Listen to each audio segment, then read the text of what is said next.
Alright, so maybe you've seen it. There's this video of Hassan Piker, the wonderful far-left Marxist, acting a bit like a child after buying some $200,000 Porsche and behaving like a member of the bourgeoisie in a manner that I never have or ever will. Not for nothing.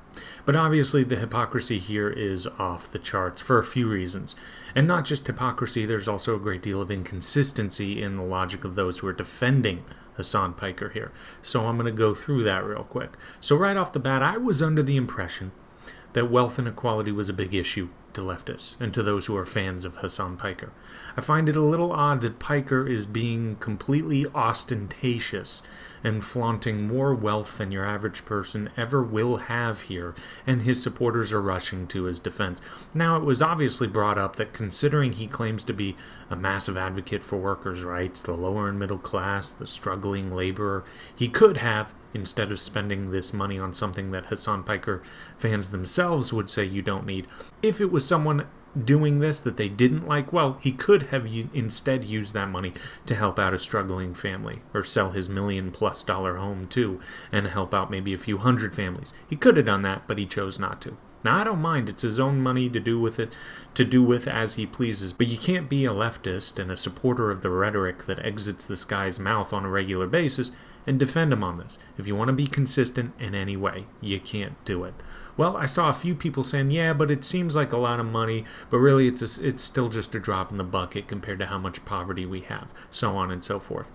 To that, I say, well, wow, we completely agree. In fact, is that not precisely what people like myself have been saying in regard to, I don't know, taxing the rich, which your boy here has been a huge proponent of as well? Isn't that exactly what we've been saying for as long as I can remember? That taxing the rich won't actually do anything of any significance, because you could take all of it. You could take all their money, force them to sell everything, and evenly distribute it to everyone in the U.S., and you'd be able to do a one-time payment of a few $1,000s, and then you're done forever. Not too much different from the payment we all got from the government over the past 2 years, actually. The $1,000 and then the $600 or whatever it was. It didn't solve anything because it was a drop in the bucket, just like you said about Hassan Piker here. So just take your logic when it comes to Hassan Piker and apply it to the absurd slogan of taxing the rich, and you might get somewhere. You might realize how fruitless what you're saying actually is. And by the way, I've covered this numerous times, but the real way to stop the wild wealth disparity in the U.S. is to stop the inflation, stop the destruction of savings, stop the artificial raising of stock prices the Fed does, which enriches the wealthy by astronomical degrees, and stop the protectionism and favoritism of those with armies of lobbyists. Right? Government and government-created institutions are directly at the root of that problem of wealth inequality. You take care of that, that problem gets immeasurably better very quickly. But I digress. The other form of hypocrisy at work here from the leftists is that I thought that they were all about criticizing people who own what they claim to be more than what they need. Because if you have more than what you need, I guess you're taking it from other people. Well, call me crazy. I think a $1 million+ home and a $200,000 car might fall in the category for these leftists as being more than what someone would need. But apparently not for Hassan Piker because they're fans of his. Well, oh, okay.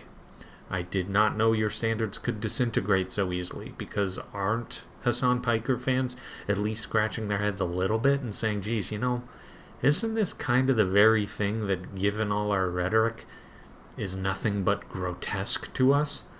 But if the possibility of getting this much wealth wasn't there, Hassan Piker might not have entertained you with his utopian and economically illiterate videos.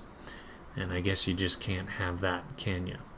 But anyway, that's all for now. Like, subscribe, share this video. It's extremely appreciated, and you take it easy.